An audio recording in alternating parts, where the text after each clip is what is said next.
Electric force क्या होता है। तो अब मेरी बात ध्यान समझिए, इलेक्ट्रिक फोर्स क्या है। ये भी एक तरह का फंडामेंटल फोर्स है, जैसे ग्रेविटेशनल फोर्स होते हैं और दूसरे कुछ फोर्स होते हैं, मैग्नेटिक फोर्स वगैरह, उसी तरह से इलेक्ट्रिक फोर्स भी फंडामेंटल फोर्स है। अब इलेक्ट्रिक फोर्स किसे बोलेंगे, तो इलेक्ट्रिक फोर्स को समझने के लिए आप क्या करते हो, एक छोटा सा हम एग्जांपल बताते हैं। जैसे कि आप जो है आपने बचपन से एक्सपेरिमेंट करते आ रहे हो, हम एक्सपेरिमेंट करके नहीं दिखाएंगे, आपका समय हम बर्बाद नहीं करने वाले हैं, सीधा बात करते हैं, थ्योरेटिकल टॉपिक पे आते हैं। तो आपने बचपन में यह देखा होगा कि हम लोगों ने एक्सपेरिमेंट पढ़ा कि अगर बाल में हम कंघी करते हैं और वो कंघी प्लास्टिक वगैरह का हो, यानी कंघी मेटल का ना हो, और उस कंघी को कागज के टुकड़े के पास लेके जाते हैं, तो कुछ कागज का टुकड़ा कंघी से दूर भागता है और कुछ कागज का टुकड़ा कंघी के नजदीक अट्रैक्ट होता है। तो इस चीज को हम अब ध्यान से समझाते हैं, यहां पे मेरी बात आप समझिए। एक कंघी है, एक कंघी है, और इस कंघी को आपने अभी अपने बालों से रब किया है, इस कंघी को आपने अभी अभी अपने बालों से रब किया है। तो बालों से रब करने के कारण इस कंघी पे कुछ चार्ज डेवलप हो गया, मान के चलते इस कंघी पे पॉजिटिव चार्ज डेवलप हो गया। कंघी पे नेगेटिव चार्ज भी डेवलप कर सकता है, ये डिपेंड करता है उसका जो है कंपाउंड कौन सा है। तो अब ये मान के चलते कंघी पे पॉजिटिव चार्ज डेवलप हो गया, ठीक।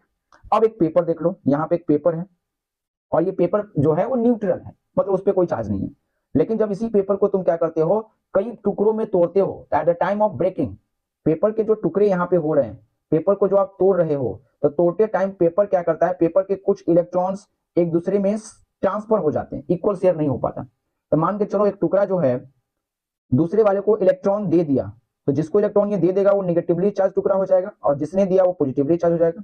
सिमिलरली दूसरे के साथ होगा, मतलब कुछ जो कागज के टुकड़े हैं वो निगेटिवली चार्ज हो जाएंगे और कुछ कागज के टुकड़े जो है पॉजिटिवली चार्ज हो जाएंगे। बात समझ में आ रही है हम कहना क्या चाह रहे हैं, नहीं समझ में आ रही है, फिर से हम बताते हैं, फिर से हम आपको बताना चाह रहे हैं। देखो, जब हम कागज के टुकड़े को तोड़े, मान लो दो भागों में तोड़े, तो कागज तो शुरू में न्यूट्रल था, अब कागज को जब तोड़े तो ये वाला जो भाग है ये अपना कुछ इलेक्ट्रॉन इसमें को दे दिया, दूसरे वाले को दे दिया, या छूट गया मान लो, तो इसमें इलेक्ट्रॉन छूट गया, इसलिए ये नेगेटिव चार्ज हो जाएगा, और जो इलेक्ट्रॉन अपना वहां पे छोड़ दिया वो क्या हो जाएगा, पॉजिटिवली चार्ज, यानी कागज के टुकड़े कुछ पॉजिटिव और कुछ निगेटिव है।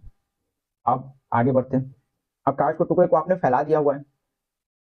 अब जो ही हम कंघी को नजदीक लेके जाते हैं, जो ही कंघी को हम नजदीक लेके गए, अचानक क्या होता है, क्योंकि प्लस चार्ज को हम लेके जा रहे हैं, तो प्लस प्लस चार्ज में क्या होता है, एक रिपल्सन लगता है।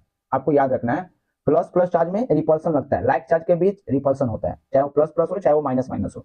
तो ये क्या करेगा, प्लस वाले को दूर धक्का दे देगा और माइनस वाले को अपने तरफ खींच लेगा, ठीक है। इस कारण से कुछ कागज के टुकड़े दूर भागते हैं और कुछ कागज के टुकड़े क्या होते हैं, कंघी की तरफ अट्रैक्ट हो जाते हैं। बात समझ में आ गई, ठीक है। तो इससे हमें यह पता चलता है कि दो ऐसे चार्ज जो कि लाइक चार्ज हो, चाहे वो पॉजिटिव हो चाहे वो क्या हो, निगेटिव हो, केस नंबर 1 अगर दोनों पॉजिटिव है तो ये एक दूसरे को रिपेल करते हैं, निगेटिव निगेटिव को क्या करता है, रिपेल करता है, यानी दो लाइक चार्ज एक दूसरे पे रिपल्सिव फोर्स लगाता है, रिपल्सिव फोर्स, ठीक है। वहीं केस अगर दूसरा होता कि अगर एक चार्ज जो है पॉजिटिव होता और दूसरा नेगेटिव होता, तो ये एक दूसरे को अपने तरफ अट्रैक्ट करते, यानी इस केस में जो फोर्स लगता वो अट्रैक्टिव फोर्स होता। बात समझाई, मतलब दो चार्ज बॉडी एक दूसरे पे फोर्स लगा रहा है और एक दूसरे पे जो फोर्स लगा रहा है ये अट्रैक्टिव भी हो सकता है और रिपल्सिव भी हो सकता है, डिपेंड करता है कि पोलैरिटी चार्ज का कैसा है। क्लियर, आपको समझ में आ गया, लाइक चार्ज के बीच रिपल्सिव फोर्स एंड अनलाइक के चार्ज के बीच अट्रैक्टिव फोर्स लगता है। ये जो फोर्स लगता है जो चार्ज के कारण लग रहा है, इसी को हम बोलते हैं इलेक्ट्रिक फोर्स। क्लियर हो गया, इलेक्ट्रिक फोर्स क्या है, दो बॉडी के बीच चार्ज के कारण लगने वाला फोर्स ही इलेक्ट्रिक फोर्स है, ठीक है। क्लियर, चलते हैं हम डेफिनेशन की तरफ, क्या क्या लिखते हैं, क्या क्या पॉइंट्स है, आप ध्यान से पढ़ो। यहाँ पे सबसे पहले है the force is acting between two bodies due to their charges on the bodies is called electric force, यानी दो बॉडीज के बीच लगने वाला फोर्स जो चार्ज के कारण लग रहा है उसे हम लोग इलेक्ट्रिक फोर्स बोलते हैं, ठीक है। अब क्या लिखा हुआ है दूसरा बात, this force may be attractive और repulsive depend upon nature of charge, ये अट्रैक्टिव भी हो सकता है रिपल्सिव भी हो सकता है। अट्रैक्टिव कब होगा रिपल्सिव कब होगा आपको पीछे बताया, यहाँ पे हम आपको ये वाला पॉइंट आपको वहां लिख लेना है डायग्राम के साथ।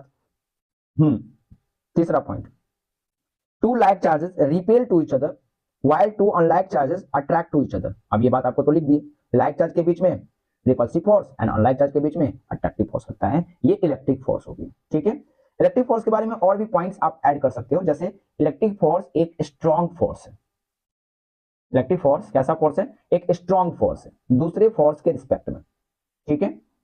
हाँ, अब नेक्स्ट हम